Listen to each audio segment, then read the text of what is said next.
اس میں ظاہر ہے کہ اس کا اپنا کوئی دخل نہیں ہے کہ بھائی ہم فلاں خاندان میں پیدا ہو گئے، پہلے سے کوئی بکنگ نہیں ہوتی کہ بھائی ہمارے ابا فلاں ہوں، ہماری ماں فلاں ہوں، ہمارا خاندان فلاں ہوں، بلکہ یہ تو براہ راست صرف اور صرف اللہ تعالیٰ کی عطا ہے کہ کون کس خاندان میں پیدا ہو جائے۔ تو جب یہ چیز ایسی ہے کہ جس میں آدمی کا کوئی دخل ہے ہی نہیں تو فخر کا موقع نہیں ہے، شکر کا موقع ہے۔ لہذا خاندانی بنیاد پر کوئی آدمی اپنے کو بڑا سمجھے اور دوسروں کو اپنے سے حقیر سمجھے، ذلیل سمجھے، یہ انتہائی بیوقوفی اور حماقت کی بات ہے، اور یہ نہایت ناپسندیدہ صفت اور عادت ہے شریعت کی نظر میں۔ اتنی سخت بات یہاں روایت میں آ رہی ہے کہ جو تنبیہ کے لیے کافی ہے۔ وبه قال حدثنا موسى بن مروان الرقي قال حدثنا المعافي قال وحدثنا احمد بن سعيد الهمداني قال خبرنا ابن وهب وهذا حديثه عن هشام بن سعد عن سعيد بن ابي سعيد عن ابي هريره رضي الله تعالى عنه قال قال رسول الله صلى الله تعالى عليه وسلم ان الله قد اذهب عنكم عبية الجاهلية وفخرها بالآباء، کہ اللہ تعالی نے تم سے دور کر دیا ہے جاہلیت کے فخر و غرور کو، کہ آدمی محض خاندانی نسبت پر دوسروں کو اپنے سے کمتر سمجھے، اس عیب کو تم سے دور کر دیا ہے، اور آباء و اجداد پر فخر کرنے کو۔ مومن تقی و فاجر شقی، اب دنیا میں بس دو کیٹیگری ہیں، ایک مومن متقی پرہیزگار اور ایک بد عمل بد نصیب بدبخت۔ یہ دیکھا جائے گا اللہ تعالیٰ کے ہاں، خالی خاندان نہیں دیکھا جائے گا بلکہ یہ دیکھا جائے گا کہ مومن متقی ہے یا نہیں۔ اگر مومن متقی ہے تو وہ عزت والا ہے، اور مومن متقی نہیں ہے تو وہ فاجر شقی ہے، وہ اللہ کے ہاں اس کی کوئی حیثیت نہیں ہے۔ انتم بنو آدم و آدم من تراب، تم سب آدم کی اولاد ہو، اور آدم کہیں سے پیدا کیے گئے؟ مٹی سے پیدا کیے گئے، تو تمہاری ابتدا بھی مٹی ہے اور انتہا بھی کیا ہے؟ مٹی ہے۔ تو فخر کا کیا مطلب ہے؟ بھئی شکر بجا لاؤ، اگر تمہیں کوئی نعمت ملی ہے تو اس پر کیا کرو؟ شکر بجا لاؤ۔ اور فرمایا لَيَدْعَنَّ رِجَالٌ فَقْرَهُمْ بِأَقْوَامٍ، جو لوگ ہیں وہ اپنے آباء و اجداد پر اور اپنے بزرگوں پر فخر کرنا چھوڑ دیں۔ انما ہم فحم من فحم جہنم، ایسے لوگ جو جہنم کا ایندھن بن چکے ہیں، کوئلہ بن چکے ہیں، جہنم کے مستحق بن چکے ہیں، وہ راکھ بن چکے ہیں، ان پر فخر کرنا چھوڑ دیں۔ أَوْ لَيَكُونَنَّ أَهْوَنَ عَلَى اللَّهِ مِنَ الْجِعْلَانِ الَّتِي تَدْفَعُ بِأَنْفِهَا النَّتْنَ، کہ یا تو یہ عمل چھوڑ دیں ورنہ اللہ تعالیٰ انہیں ذلیل کر دیں گے ناپاکی گندگی کے کیڑوں سے زیادہ، جو آگے چلتے ہوئے اپنی ناک سے گندگی کو ہٹا کر آگے بڑھتا ہے۔ تو بتاؤ یہ کیڑا ذلیل ہے یا نہیں ہے؟ تو یہ کفار مکہ یا مشرکین یا آج بھی کوئی اپنے بدکار آباء و اجداد کی بنیاد پر اگر فخر کرے گا تو فرما رہے ہیں پیغمبر علیہ السلام کہ اللہ تعالیٰ اسے ذلیل سے بھی ذلیل کر دیں گے، کیڑے سے بھی زیادہ کیا ہے؟ ذلیل کر دیں گے۔ فرمایا باب فی العصبیت، عصبیت کے بارے میں یہ باب قائم کیا گیا۔ عصبیت کا مطلب یہ ہے کہ آدمی اپنی پارٹی یا اپنے خاندان یا جس بھی طبقے سے وہ تعلق رکھتا ہے اس کی اندھی حمایت کرے۔ کیا کرے؟ اندھی حمایت یا دوسرے کی اندھی مخالفت کرے، اس کا نام ہے عصبیت۔ کہ بھائی ہمارا خاندان ہے، لہذا ہم تو ہر حالت میں اپنے خاندان والوں کا ساتھ دیں گے، چاہے وہ حق پر ہوں یا نہ حق پر ہوں۔ یہ جذبہ جو ہے یہ شریعت میں انتہائی ناپسند ہے۔ شریعت کیا کہتی ہے؟ حق اگر ہے تو ساتھ دو، چاہے وہ تمہارا خاندانی ہو یا غیر خاندانی ہو، اس سے بحث نہیں، حق پر ہونا چاہیے۔ اور ناحق کا ساتھ مت دو، چاہے وہ کوئی بھی ہو۔ اگر اس کے خلاف ہوگا تو یہ عصبیت ہے۔ آج یہ دیکھا جاتا ہے کہ بھئی ہمارا خاندان کا کوئی آدمی کھڑا ہو گیا، اس نے کوئی غلط بات بھی کہہ دی تو نہیں بھئی ہمارا خاندانی ہے، ہم اس سے نہیں ہٹ سکتے۔ تو یہ سب بیکار کی باتیں ہیں، اللہ کے ہاں ان کی کوئی پرکاہ کے برابر بھی حیثیت نہیں۔ یہ دیکھو کہ یہ صحیح کہہ رہا ہے یا غلط۔ اگر وہ صحیح کہہ رہا ہے تو ساتھ دو، بھلے سے کوئی ہو، اور اگر وہ غلط کہہ رہا ہے اور لوگ اسے غلط سمجھ رہے ہیں تو آپ ہرگز اس کے ساتھ مت کھڑے ہو، چاہے وہ باپ ہو، بھائی ہو یا کوئی بھی ہو۔ فرمایا وبه قال حدثنا النفيلي قال حدثنا زهير قال حدثنا سماك بن حرب عن عبد الرحمن بن عبد الله بن مسعود عن أبيه رضي الله تعالى عنه قال من نصر قومه على غير الحق فهو كالبعير الذي ردي فهو ينزع بذنبه۔ فرمایا جو آدمی اپنی قوم کی مدد کرے ناحق بات پر تو اس کی مثال ایسی ہے جیسے کہ اگر کوئی اونٹ کنویں میں گر جائے اور پھر اس کی دم پکڑ کر کے اسے کنویں سے نکالنے کی کوشش کی جائے تو بتائیے وہ اونٹ نکلے گا یا نہیں نکلے گا؟ ہرگز نہیں نکل سکتا۔ اونٹ تو کی دم تو ذرا سی ہوتی ہے، دم ٹوٹ جائے گی، اونٹ وہیں کا وہیں پھنسا رہ جائے گا۔ ایسے ہی یہ آدمی جہنم میں ایسا گرے گا کہ نکلے نہیں نکلے گا، جو ناحق لوگوں کا کیا دے رہا ہے؟ ساتھ دے رہا ہے۔ ہاں اگر حق بات ہے تو آپ ساتھ دیجئے، کوئی بات نہیں، لیکن ناحق پر ساتھ دینے کی اجازت نہیں ہے۔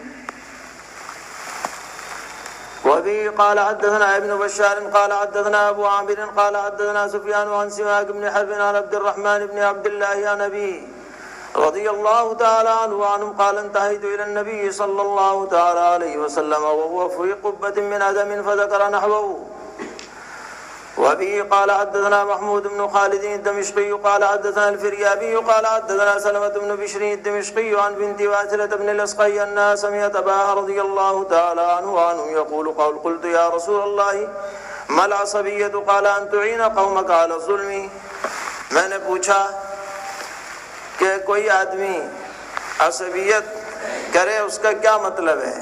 فرمایا تم اپنی قوم کا ساتھ دو ظلم پر، یہی عصبیت ہے۔ ظلم سے مراد ناحق، خالی مار پیٹی کا معاملہ نہیں ہے، نظریاتی اعتبار سے، فکری اعتبار سے، عملی اعتبار سے جو بھی غلط بات کا ساتھ دے گا، محض یہ کہ یہ میرا خاندانی ہے یا میرا قومی ہے، تو اس کے اوپر عصبیت کا اطلاق ہوگا جو ناپسندیدہ عمل ہے۔ وبه قال حدثنا احمد بن عمرو بن سري قال حدثنا ايوب بن سويد عن اسامه بن زيد انه سمع سعيد بن المسيب يحدث عن سراقة بن مالك بن جعثم المدلجي قال خطبنا رسول الله صلى الله تعالى عليه وسلم فقال خيركم المدافع عن عشيرته ما لم يأثم۔ تم میں سے سب سے اچھا آدمی وہ ہے جو اپنی قوم کی طرف سے دفاع کرے جب تک کہ گناہ کا معاملہ نہ ہو۔ ہاں یہ بات ٹھیک ہے، حق معاملے میں آپ قوم کا ساتھ دیجئے، کوئی بات نہیں، گناہ پر ساتھ مت دیجئے، حق پر ساتھ دیجئے۔ تو یہ صلہ رحمی ہے، حسن معاشرت ہے۔ آپ پڑوسی کا ساتھ دیجئے، آپ اپنے خاندان والوں کا ساتھ دیجئے، ان کو ظلم سے بچائیے، عدل کے اندر ان کے معاون بن جائیے، ان کے ساتھ کھڑے ہو جائیے، اچھی بات ہے، لیکن گناہ کے معاملے میں ان کا ساتھ ہرگز نہیں دینا ہے۔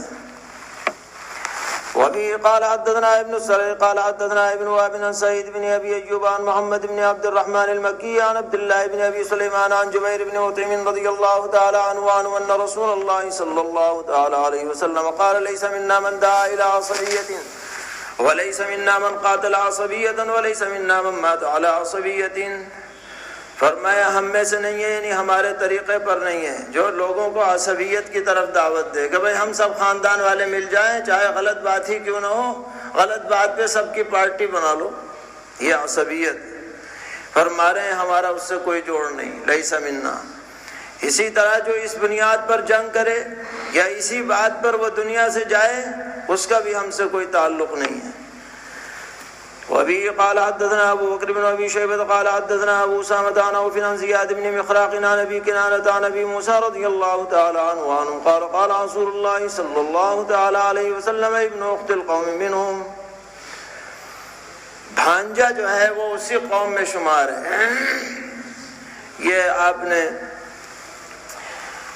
کئی موقع پر یہ بات ارشاد فرمائی، خاص طور پر غزوہ حنین میں جب آپ مال غنیمت کو تقسیم فرما رہے تھے، اور جو اس علاقے کے بڑے بڑے سردار تھے اور نئے نئے اسلام لائے تھے، ان کو آپ بہت زیادہ دے رہے تھے، 100 اونٹ ایک ایک کو دے رہے تھے اور زیادہ۔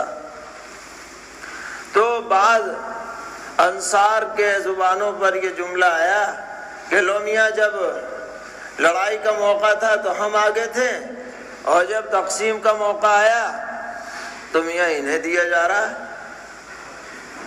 نبی اکرم علیہ السلام کو یہ بات معلوم ہوئی تو آپ نے سب کو ایک خیمے میں جمع کیا، انصار کے لوگوں کو، اور پوچھا کہ یہاں سب انصار ہیں، کوئی اور تو نہیں ہے؟ تو جواب ملا کہ ایک ہمارا بھانجا بھی ہے یہاں، ابن الاختی۔ تو آپ نے فرمایا ابن اخت القومی منہم، یعنی کوئی حرج نہیں ہے، بھانجا تو ننیال والوں میں شمار ہوتا ہے۔ پھر آپ نے فرمایا کہ یہ بتاؤ، یہ بات ہم تک پہنچی ہے، یہ صحیح ہے کہ غلط؟ تو جو ذمہ دار حضرات تھے انہوں نے کہا جی بات تو صحیح ہے، لیکن چند نوجوانوں کی زبان پر یہ بات آئی ہے، جو سردار ہیں قبیلے کے اور ذمہ دار لوگ ہیں، وہ ایسا ان کا کوئی خیال نہیں، ان کی زبان پر ایسی بات نہیں آئی۔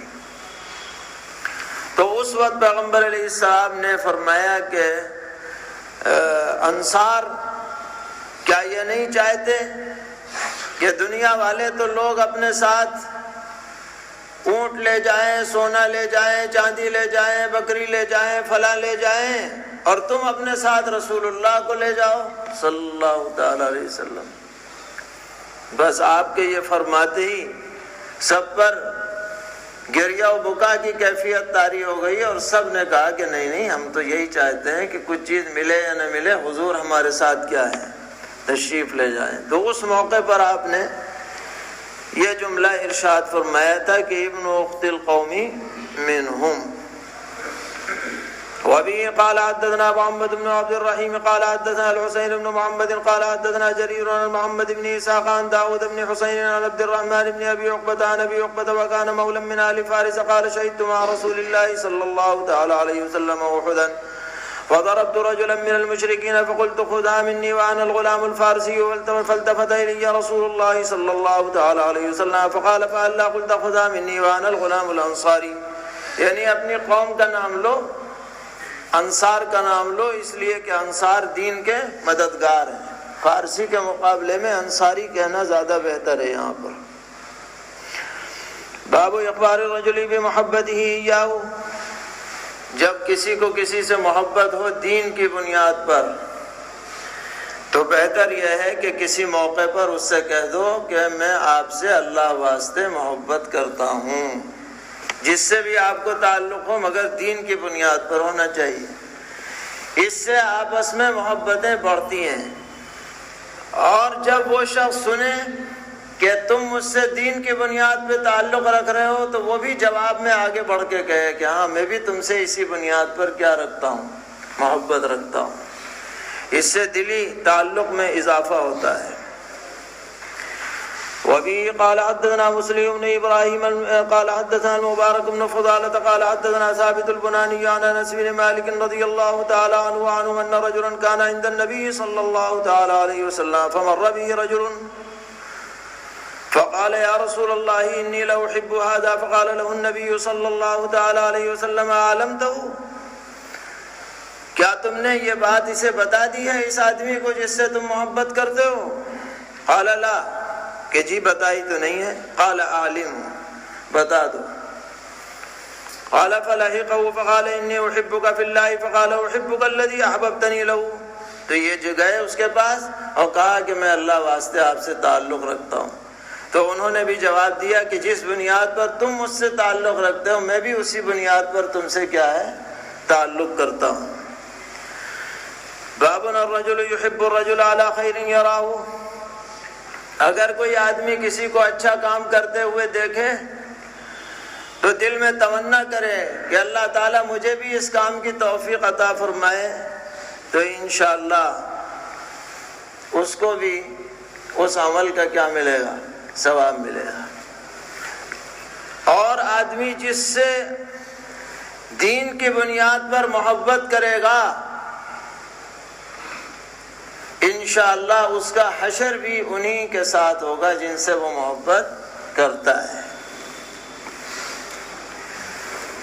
وبه قال حدثنا موسى بن اسماعيل قال حدثنا سليمان عن حميد بن هلال عن عبد الله بن الصامت عن ابي ذر رضي الله تعالى عنه انه قال يا رسول الله الرجل يحب القوم ولا يستطيع ان يعمل كعملهم، لوگوں سے محبت کو تو کرتا ہے مگر ان جیسا عمل نہیں کر پاتا۔ قال انت يا ابا ذر مع من احببت، حضور نے بہت ہی پیارا جواب دیا، فرمایا ابو ذر تمہارا حشر انہی کے ساتھ ہوگا جن سے تمہیں محبت ہے، اگرچہ ان جیسا عمل تمہارا نہ ہو پھر بھی حشر تمہارا ان کے ساتھ ہوگا۔ قال فإني أحب الله ورسوله، تو حضرت ابو ذر نے فرمایا کہ جی مجھے اللہ سے اور اس کے رسول سے کیا ہے؟ محبت ہے۔ قال فإنك مع من أحببت، تو حضور نے فرمایا کوئی بات نہیں، انشاءاللہ تمہارا حشر بھی انہی کے ساتھ ہوگا جن سے تمہاری محبت ہے۔ قال فأعادها أبو ذر رضي الله تعالى عنه فأعادها رسول الله صلى الله تعالى عليه وسلم، حضرت ابو ذر نے پھر یہ جملہ دہرایا، إني أحب الله ورسوله، قال فإن، تو حضور نے جواب دیا قال فإنك مع من أحببته۔ وبه قال حدثنا وهب بن بقية قال حدثنا خالد عن يونس بن عبيد عن ثابت عن أنس بن مالك رضي الله تعالى عنه قال ما رأيت أصحاب النبي صلى الله تعالى عليه وسلم فرحوا بشيء أشد منه، قال رجل يا رسول الله الرجل يحب الرجل على العمل من الخير يعمل به ولا يعمل بمثله، فقال رسول الله صلى الله تعالى عليه وسلم المرء مع من أحبه۔ حضرت انس رضی اللہ تعالیٰ عنہ فرماتے ہیں کہ صحابہ کو اس بات سے جتنی خوشی ہوئی اتنی کسی بات سے خوشی نہیں ہوئی کہ ایک آدمی نے پیغمبر علیہ السلام سے پوچھا کہ ایک شخص کسی سے محبت کرتا ہے لیکن اس جیسا عمل نہیں کر پاتا، تو آپ نے فرمایا کہ اس کا حشر بھی انہی کے ساتھ ہوگا جس سے اسے محبت ہے۔ باب فی المشورتی، کوئی آدمی کسی سے مشورہ لے، رائے لے کہ مجھے یہ کام کرنا چاہیے نہیں کرنا چاہیے، تو فرمایا جس سے مشورہ لیا جا رہا ہے وہ امین ہے، امانت داری کے ساتھ جو صحیح سمجھتا ہے وہ اسے مشورہ دے، چال بازی نہ کرے، دھوکہ دھڑی نہ کرے، غلط بات کی طرف رہنمائی نہ کرے، بلکہ فیما بینہ و بین اللہ، امانت و دیانت کے ساتھ جو اپنے لیے بہتر سمجھتا ہے وہ اپنے بھائی کے لیے بھی بہتر سمجھ کر کے اسے راستہ دکھانا چاہیے۔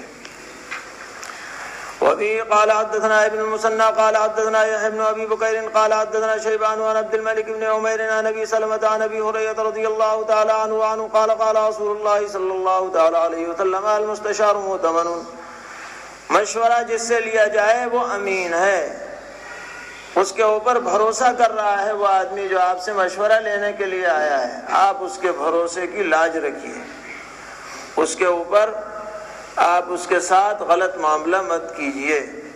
باب فی الدال علی الخیر، کوئی آدمی خیر کی طرف رہنمائی کرے تو اسے اس کا بھی ثواب ملتا ہے جو خود عمل کرے، اور جو آئندہ لوگ عمل کریں گے اس کی رہنمائی پر اس کے ثواب میں بھی شریک ہوگا وہ۔